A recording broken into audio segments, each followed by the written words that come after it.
Hi everyone, welcome to our channel Lalita Sahasra vlogs. ఈ వీడియోలో నేను చూపించేది అస్సాం రాష్ట్రంలోని గౌహతి నగరంలో ఉన్న ప్రసిద్ధ దేవాలయాల్లో ఒకటైన ఉమానంద టెంపుల్. ఇది చూపిస్తూ ఈ ఆలయ చరిత్ర ఎలా వెళ్ళాలి అన్నది వివరిస్తాను.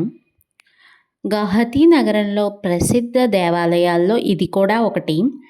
ఉమానంద అనేది గౌహతి నగరం గుండా ప్రవహించే బ్రహ్మపుత్ర నది మధ్యలో ఉన్న అతి చిన్న జనావాస నదీ ద్వీపం. ఉమానంద అంటే రెండు పేర్లను బట్టి ఉమా ప్లస్ ఆనంద అనే పేర్లను బట్టి వచ్చింది. ఉమా అంటే పార్వతీదేవికి మరో పేరు, ఆనంద అంటే ఆనందం. శివుడు తన భార్య అయిన పార్వతి ఆనందం కోసం ఈ ద్వీపాన్ని సృష్టించాడు అని చెప్తారు. గౌహటిలో కామాఖ్య అమ్మవారి దర్శనం కోసం వచ్చిన వారు ఈ ఉమానంద గుడిని కూడా దర్శనం చేసుకోవాలి అని చెబుతారు. కామాఖ్య నుంచి ఉమానంద ఒక 7 to 8 కిలోమీటర్స్ అంత డిస్టెన్స్ ఉంటుంది అంతే. ఎయిర్పోర్ట్ నుంచి గౌహటి ఎయిర్పోర్ట్ నుంచి ఉమానంద 22 కిలోమీటర్స్. రైల్వే స్టేషన్ నుంచి అయితే 6 కిలోమీటర్స్. ఈ టెంపుల్ రివర్ ఐలాండ్లోది కాబట్టి మనం ఫెర్రీలు స్టీమర్స్ ద్వారానే వెళ్ళాలి. ఘాట్ దగ్గర టికెట్ తీసుకొని వెళ్ళాలి. ప్రైవేట్ బోట్స్ అయితే 200, బిలో 10 years పిల్లలకి ఫ్రీ. ఇంకా గవర్నమెంట్ బోట్స్ అయితే 40 రూపీస్. గవర్నమెంట్ బోట్స్ కూడా సౌకర్యాలు బాగానే ఉంటాయి, బాగానే తీసుకెళ్తారు. మేము వెళ్ళినప్పటికీ గవర్నమెంట్ బోట్ లేదు కాబట్టి ప్రైవేట్ బోట్లో వెళ్ళాము. వెళ్ళడానికి 15 minutes అయితే పట్టింది. ఇక్కడ సూర్యాస్తమయం కూడా అవుతుందన్నమాట మేము వెళ్ళినప్పుడు. మనం తొందరగా బోట్ ఎక్కేస్తే కనీసం సాయంత్రం 4 లోపైన బోట్ ఎక్కేస్తే మనం అటు సూర్యాస్తమయాన్ని చూడొచ్చు. బాగుంటుంది. ఎందుకంటే అస్సాంలో చాలా తొందరగానే సూర్యాస్తమయం అయిపోతుంది. యాక్చువల్గా 5:30 వరకు కూడా ఉంది, కానీ మనం 4 లోపు బోట్ ఎక్కడం అన్నది బెస్ట్. మార్నింగ్ 7 నుంచి సాయంత్రం 5:30 వరకు టైమింగ్స్ చెప్తారు, కానీ మనం వెళ్ళేటప్పుడు 4 లోపు బోట్ ఎక్కేస్తే అక్కడ గుడి అది చూసి వచ్చేసరికి 5:30 అలా అవుతుంది. ఇంకా ఈ ఐలాండ్ గురించి చెప్పుకుంటే ఇప్పుడు కనిపిస్తుంది కదా, అదే అన్నమాట ఐలాండ్.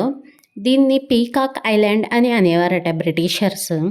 ఎందుకంటే అక్కడ ప్రకృతి ఎంత అందంగా ఉండేది, నెమలి పింఛం ఆకారంలో వాళ్ళకి అనిపించిందని చెప్పి బ్రిటిషర్స్ పీకాక్ ఐలాండ్ అని పేరు పెట్టారంట. దాని నిర్మాణం కూడా నెమలి ఈకని గుర్తు చేసిందంట వారికి. అందుకని చెప్పి బ్రిటిషర్స్ పీకాక్ ఐలాండ్ అని పేరు పెట్టారు. ఇంకా ఈ ద్వీపానికి ఊర్వశి ఐలాండ్ అనే పేరు కూడా ఉంది. ఊర్వశి అనే దేవత కామాఖ్య అమ్మవారికి అమృతాన్ని ఇచ్చి ఆరాధిస్తూ ఉండేదట.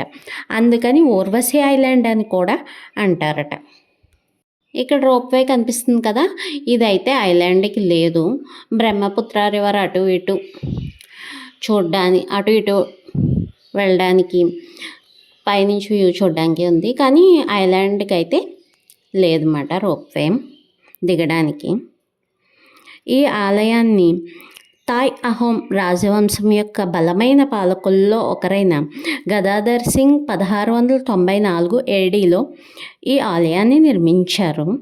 అసలు ఆలయం 1897లో సంభవించిన బలమైన భూకంపం వల్ల దాదాపుగా ధ్వంసమైంది. తరువాత ఇటీవల నిర్మాణాన్ని ఒక ధనిక స్థానిక వ్యాపారి నిర్మించారు. అతను లోపలి భాగాన్ని వైష్ణవ నినాదాలతో చెక్కడానికి ఎంచుకున్నారు. ఈ ఆలయం కొన్ని రాక్ ఆర్ట్ బొమ్మలను వారసత్వంగా పొందింది. ఇది అస్సామీ హస్తకళాకారుల యొక్క ఉద్వేగభరితమైన నైపుణ్యాన్ని వెల్లడి చేస్తుంది. ఈ గుడిలో శివకేశవుల భేదం ఉండదు. చూసారా, ఇక్కడ స్టెప్స్ కనిపిస్తున్నాయి కదా, ఇవన్నీ ఎక్కి వెళ్ళాలన్నమాట. ఇక్కడ విష్ణువు మరియు అతని 10 అవతారాలు, వాటితో పాటు సూర్యుడు, గణేశుడు, శివుడు మరియు దేవి యొక్క ప్రాతినిధ్యాలు ఉన్నాయి. ఇంకా ఇది శివాలయం కాబట్టి శివరాత్రి చాలా బాగా జరుపుకుంటారు. ఇంకా సోమవారం అమావాస్య కలిసి వచ్చిన రోజు ఆలయం చాలా రద్దీగా ఉంటుందంట. అప్పుడు కూడా చాలా ఎక్కువ మంది జనం వస్తారు. లోకల్ వారు కూడా ఎక్కువగా వెళ్తారంట. ఇక్కడ శివుడు భయానంద రూపంలో నివసించాడని పురాణ కథ. కాళికా పురాణం ప్రకారం సృష్టి ప్రారంభంలో శివుడు ఈ ప్రదేశంలో భస్మం జల్లి పార్వతీదేవికి అపూర్వమైన జ్ఞానాన్ని అందించాడంట. శివుడు ఈ కొండపై ధ్యానంలో ఉన్నప్పుడు కామదేవుడు అతని యోగానికి అంతరాయం కలిగించాడని, శివుడు మూడో కన్ను తెరిచి కోపంతో అతన్ని బూడిద చేస్తాడు. అది ఒక పురాణ కథ.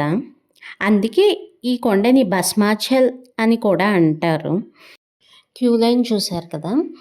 ఇంకా మెయిన్ శివుడి దగ్గరికి వెళ్ళేటప్పుడు కిందకి మెట్లు దిగి ఒక లోతైన ప్లేస్లో ఉంటాయి దేవుడి విగ్రహాలు.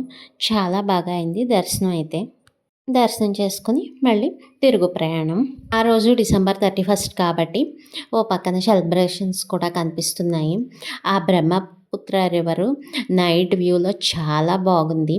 మేము వెళ్ళేటప్పుడు సూర్యాస్తమయం అవడం చూసాము. అండ్ లాస్ట్లో అయిపోయి వచ్చాకనేమో బ్రహ్మపుత్ర నైట్ వ్యూ చాలా బాగుంది. చాలామంది కామాఖ్య అమ్మవారిని దర్శించుకోవడానికి గౌహతి వస్తారు కదా. ఆ వచ్చిన వారు ఈ ఉమానంద టెంపుల్ని కూడా దర్శించుకోండి, చాలా బాగుంటుంది. వచ్చేటప్పుడు చాలా 10 minutes లోపే వచ్చేసాము. వెళ్ళేటప్పుడు కొద్దిగా స్లోగా తీసుకెళ్ళాడు, వచ్చేటప్పుడు అయితే స్పీడ్గానే వచ్చేసాం అనమాట. నైట్ వ్యూ అయితే సూపర్ ఉంది కదా. గవర్నమెంట్ బోట్స్ కూడా సౌకర్యంగానే ఉంటాయంట. మేము ప్రైవేట్ బోట్లో వెళ్ళాం కదా. వెళ్ళేటప్పుడు అయితే ఒక సింగర్ కూడా ఉన్నారు, పాటలు అవి పాడారు, ఎంటర్టైన్మెంట్ కూడా అయింది. వచ్చేటప్పుడు అయితే ఎవరు లేరనమాట. అదే లాస్ట్ బోట్ అనుకుంటా. వీడియో నచ్చినట్లయితే లైక్ చేయండి, ఛానల్ని సబ్స్క్రైబ్ చేసుకోండి. Thank you.